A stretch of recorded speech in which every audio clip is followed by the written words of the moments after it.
Bien, merci Gwendoline. Donc, elle a déjà présenté le titre de mon séminaire. Ça me fait déjà passer au slide suivant. Donc, un petit plan un peu. On va d'abord, dans une première partie, parler de la structure et des propriétés des différents tissus osseux. Ensuite, on va voir pourquoi choisir la céramique pour tout ce qui a attrait aux implants et aux prothèses osseuses. Dans la deuxième partie, on va voir comment créer des structures poreuses qui sont semblables et qui ont des grandes similarités avec les tissus osseux. Et finalement, comment caractériser de telles structures. Alors aussi, dans la deuxième partie, j'aimerais mettre un peu en avant, mettre en exergue le rôle du physicien dans une équipe de recherche pluridisciplinaire et en l'occurrence dans un domaine bien précis. Alors, une petite introduction, une motivation, pourquoi travailler dans la reconstruction osseuse, pourquoi ce domaine de recherche. Il faut savoir qu'en Belgique, il y a environ 15 000 fractures du col du fémur par an. Au sein de l'Union européenne, par exemple, ça représente une fracture toutes les 30 secondes. Donc c'est un chiffre, ce sont des chiffres qui vont avoir tendance à être multipliés par un facteur de 3 à 7 d'ici 2050, et donc ça devient une réelle nécessité. Mais pourquoi une telle augmentation? Les causes, c'est principalement une augmentation de la durée de vie moyenne, mais aussi des changements dans nos modes et nos habitudes de vie. Donc l'homme devient de plus en plus sédentaire, on change profondément, on modifie profondément nos habitudes nutritionnelles, et cela occasionne bon nombre de maladies osseuses telles que l'arthrose, l'ostéoporose, etc. Alors, petite définition, qu'est-ce qu'on entend par tissu osseux? C'est un ensemble de tissus conjonctifs constitués majoritairement d'hydroxyapatite, donc c'est ce qui est calcium, phosphate, et de fibres protéiques qu'on appelle le collagène. Alors j'aimerais mettre en avant la structure hiérarchique multi-échelle qui est relativement complexe. J'entends par structure hiérarchique une morphologie et une structure de matériaux qui est adaptée et optimisée pour des besoins locaux, notamment au niveau des propriétés mécaniques. Et donc à chaque niveau d'échelle, on va avoir une réponse bien particulière, ce qu'on peut voir sur le petit graphe ici. Si on considère ces matériaux composites auto-assemblés qui ont une structure bien définie, ils présentent, comme je l'ai dit, des propriétés mécaniques bien supérieures à celles des différents constituants s'ils étaient évalués séparément. Et donc ça, c'est vraiment un point clé. Donc ce qui nous permet d'avoir les os qui sont en fait un matériau vivant. Donc ils assurent la croissance du squelette et sont en perpétuel renouvellement. C'est ce qu'on appelle le remodelage osseux. Donc on considère chez un être humain normal, en bonne santé, que tous les 7 ans, le squelette est entièrement régénéré. Donc on a de nouveaux os tous les 7 ans. Alors il y a une autre particularité très intéressante, celle de s'auto-réparer, de s'auto-régénérer. Donc c'est-à-dire, si on a par exemple une fracture ou une lésion, le simple fait de venir remettre en contact, d'aligner et d'immobiliser les os mène à la reconstitution d'un os avec les propriétés initiales. Seulement, toutefois, dans certains cas, ce processus naturel d'autoréparation est insuffisant et la reconstruction de l'os doit être assistée par la mise en place d'une prothèse ou d'un implant osseux, et c'est ce qu'on étudie ici précisément. Alors, passons en revue un petit peu un cahier des recherches d'un implant ou d'une prothèse synthétique. On aimerait tout d'abord avoir une morphologie qui soit semblable à la structure osseuse. On aimerait également que l'interface soit favorable à l'accrochage, la prolifération et la différenciation cellulaire. On aimerait qu'elle soit biocompatible, c'est-à-dire qu'elle assure une stabilité chimique d'une part, autant par stabilité chimique, éviter tout ce qui est phénomène de corrosion, etc. Et également une stabilité mécanique. On veut éviter la dissémination de débris dans l'organisme, dans le corps. Et tout ça sur une longue période de temps, en tout cas une vie.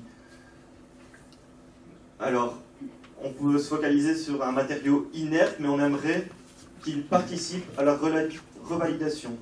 Là, je dois introduire 2 concepts. Tout d'abord, la biorésorbabilité, c'est-à-dire que le matériau va être résorbé par l'organisme. Et d'autre part, le deuxième concept, c'est une bioréactivité qui va favoriser la repousse osseuse. Alors bon point pour moi, puisque les matériaux céramiques peuvent répondre, dans la plupart des cas, à l'ensemble de tous ces critères. Alors, on parle de céramique, mais qu'est-ce que c'est exactement une céramique? Donc on va définir un peu plus le concept. C'est tout ce qui est matériaux inorganiques, non métalliques. Les oxydes, ce qui est alumine, TiO2, SiO2, etc. Les carbones, carbures et les nitrures. Alors, il y a différents types de céramiques.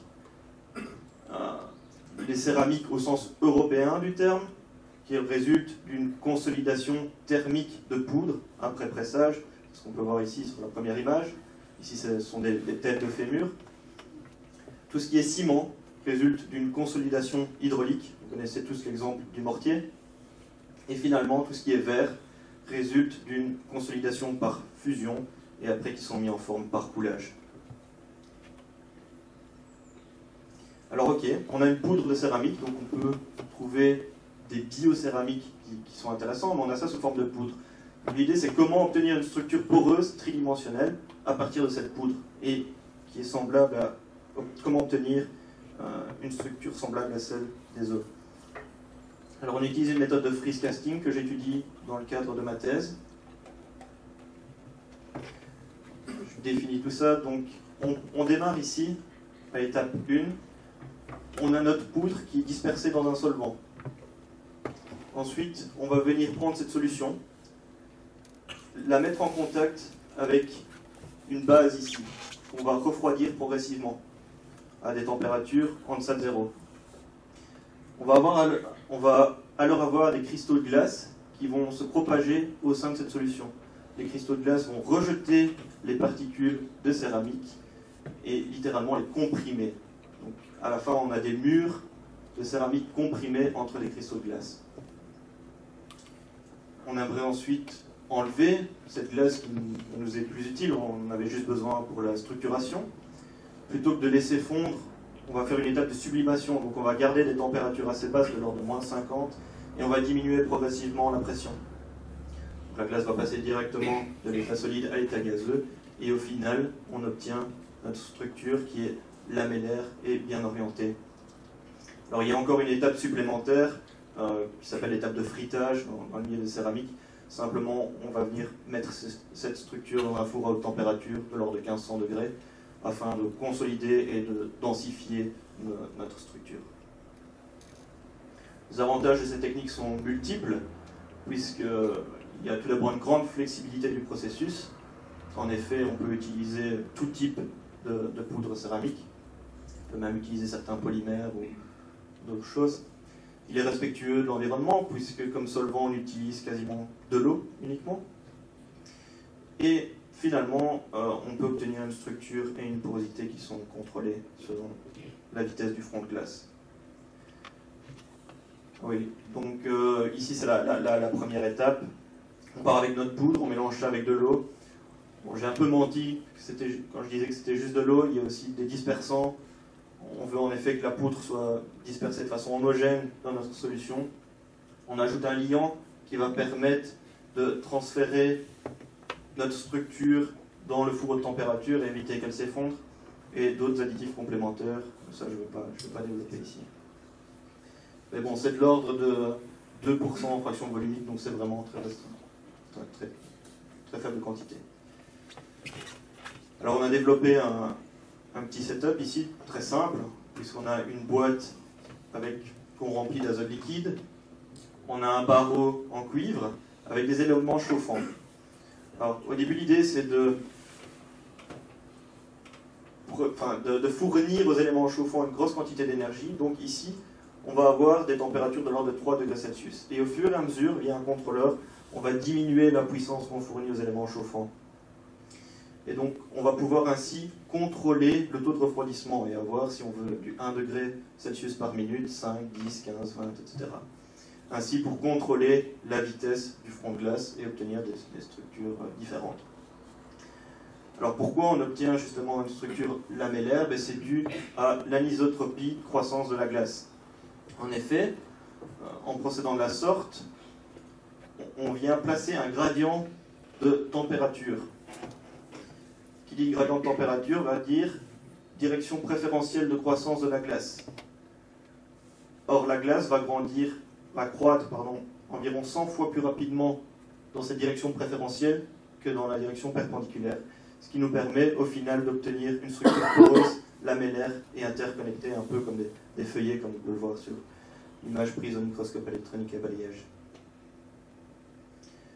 Alors, au final, si on compare nos structures artificielles, synthétiques, à une structure naturelle, ici les couleurs doivent être les mêmes parce que c'est le même matériau, mais ici c'est une image MEP, donc c'est en noir et blanc. Ici c'est une image optique, microscopie optique. On peut voir des lamelles, ici avec des ponts entre eux, mais c'est plus ou moins ce qu'on a, donc on a aussi des lamelles avec des ponts entre eux. C'est important au niveau propriétés mécaniques, donc on arrive à avoir des propriétés mécaniques qui sont semblables, également du même ordre de grandeur que celle d'une structure osseuse. Alors maintenant, quel outil on peut utiliser pour étudier et optimiser ce processus de mise en forme?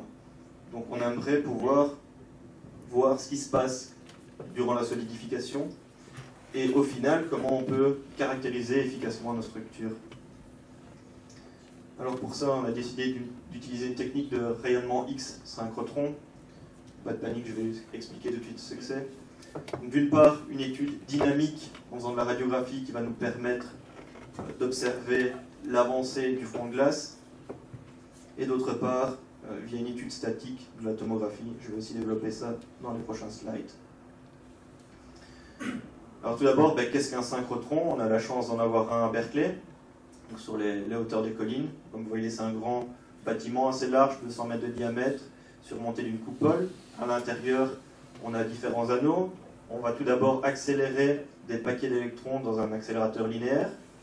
Ils vont être accélérés à une vitesse proche de la lumière, proche de celle de la lumière, dans un anneau booster, et ensuite distribués dans un anneau de stockage. Alors comment, avec des électrons qui circulent comme ça, produire des rayons X? Via des électroaimants assez puissants, on va pouvoir défléchir la trajectoire de ces électrons. Qui dit modification de trajectoire des électrons, on va créer un rayonnement X. Alors via toute une optique de collimateur et tout ça, on peut sélectionner l'énergie nécessaire pour nos applications. Alors c'est, je vous l'ai dit, un bâtiment énorme. On peut distinguer ici l'anneau de stockage, les différentes beamlines. La traduction littérale, c'est ligne de lumière. Bon, ok, on va faire avec. Il y en a environ 41 je pense, et autant de stations d'expérience. Donc c'est un bâtiment qui fonctionne 24 heures sur 24, 7 jours sur 7. Il y a plein de chercheurs du monde entier qui viennent faire leurs recherches. Et donc c'est assez difficile aussi d'avoir du beam time. Quand on a 48 heures, on est tout content. Je passe maintenant, on a vu un peu comment produire les rayons X. Maintenant, il faut les utiliser. Donc on va reprendre notre setup expérimental que j'ai décrit précédemment. Le soumettre à des rayons X va nous permettre, et faire de la radiographie va nous permettre de mesurer la vitesse du front de glace, mais aussi la dynamique de solidification et donc la structure résultante. Alors on peut d'abord voir ici, donc on voit le front de glace qui se propage dans cette direction. On voit qu'on a une agglomération de particules à l'interface. On voit aussi que les particules sont englobées de façon aléatoire. Et donc ici, on n'a pas de structure, enfin on a une structure désordonnée. Par contre, vous pouvez voir ici, on a déjà moins de... Je remets la vidéo.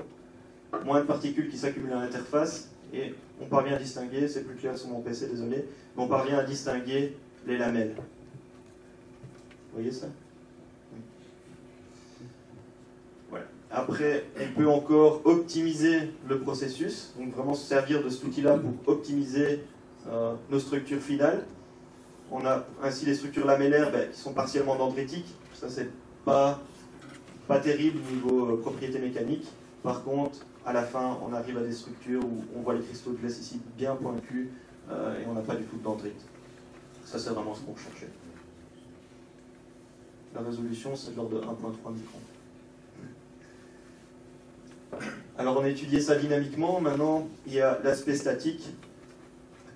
On va faire ce qu'on appelle la tomographie. Donc on soumet toujours notre échantillon à un bombardement X, mais là on va le faire tourner de 180 degrés. Et on va prendre une série de clichés radiographiques, comme vous pouvez voir sur la petite image ici. À partir de cette série de clichés, et à l'aide de quelques tweaks mathématiques assez compliqués, on arrive à reconstruire tridimensionnellement l'objet, ou la structure dans notre cas. Alors ainsi, voilà le type de structure qu'on obtient. On peut l'observer aussi bien d'un niveau de l'extérieur, mais on peut aussi aller à l'intérieur. On sait ainsi voir des détails au niveau de la rugosité, tout ce qu'on veut, mais aussi donc, qualitativement, mais aussi quantitativement. Donc on sait déterminer des paramètres comme l'épaisseur, la taille des pores, la taille des murs, la porosité globale, ce qu'on appelle aussi des facteurs de tortuosité. Bref, tout ça est accessible. Alors je vais terminer par un petit point sur la recherche que je fais présentement. On a vu à partir d'une poudre comment créer nos structures.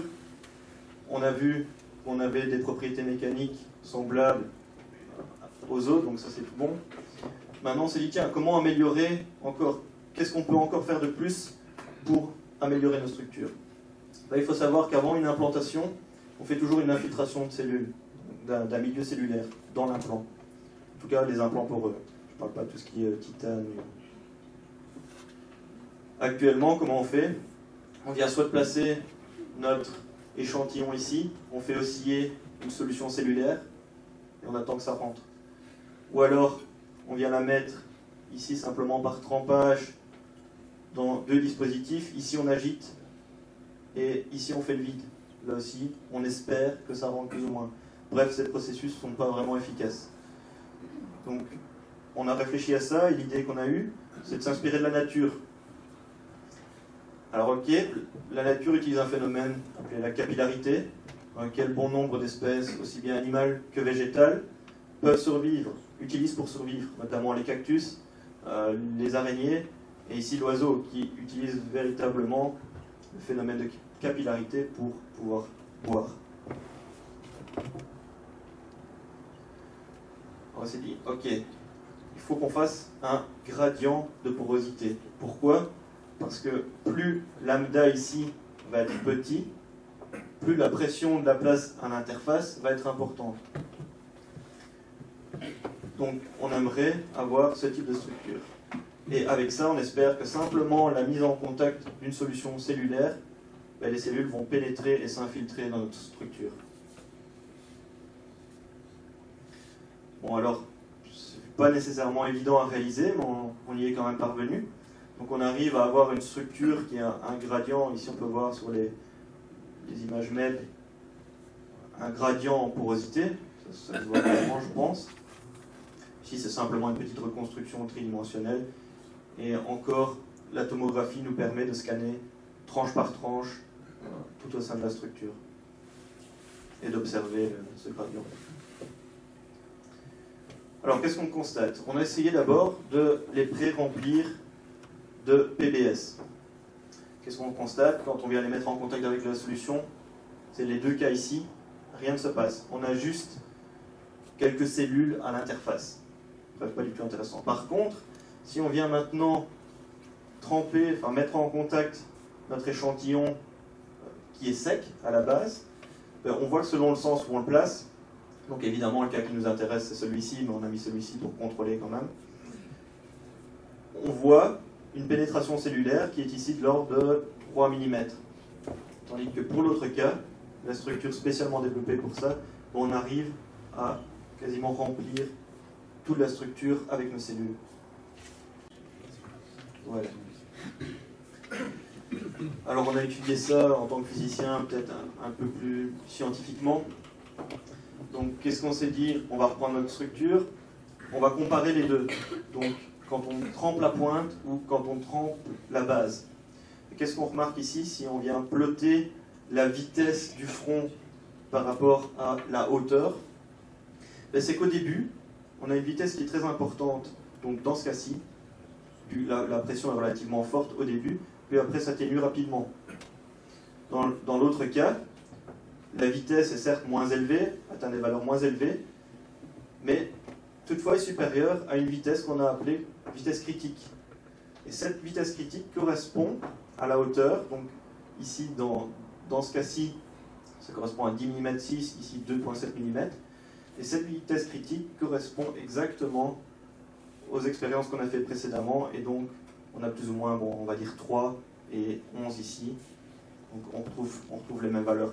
Donc il faut vraiment une vitesse minimale du fluide pour pouvoir, afin que les cellules puissent pénétrer dans la structure. Alors ce gradient, on avait un peu peur qu'il affecte les... On ne savait pas exactement aussi si on devait faire un grand gradient ou un très faible gradient, et on a constaté ça pour un gradient seulement un angle d'inclinaison qui est de l'ordre de 0,001 degré. Donc c'est vraiment petite cause, grands effets. Voilà. Comme conclusion, on a travaillé d'abord avec des poudres, des biocéramiques qui étaient biocompatibles. On a réussi à créer des structures semblables à la structure osseuse, d'un point de vue morphologique, mais aussi d'un point de vue mécanique. On a pu optimiser l'infiltration cellulaire. Et maintenant, la balle est dans le camp des chirurgiens et des médecins. On attend les premiers résultats d'implantation et donc des résultats in vivo. Voilà, avant de conclure, j'aimerais terminer par remercier toute l'équipe du LPSI dirigée par Joël de Koning ici à Lumons, mais également mon boss, mon groupe leader à Berkeley, Anthony Tomzia, Bai Hao qui est postdoc et Grace Lowe qui est technicienne. Je vous remercie pour votre attention et si vous avez des questions, je serai ravi d'y répondre.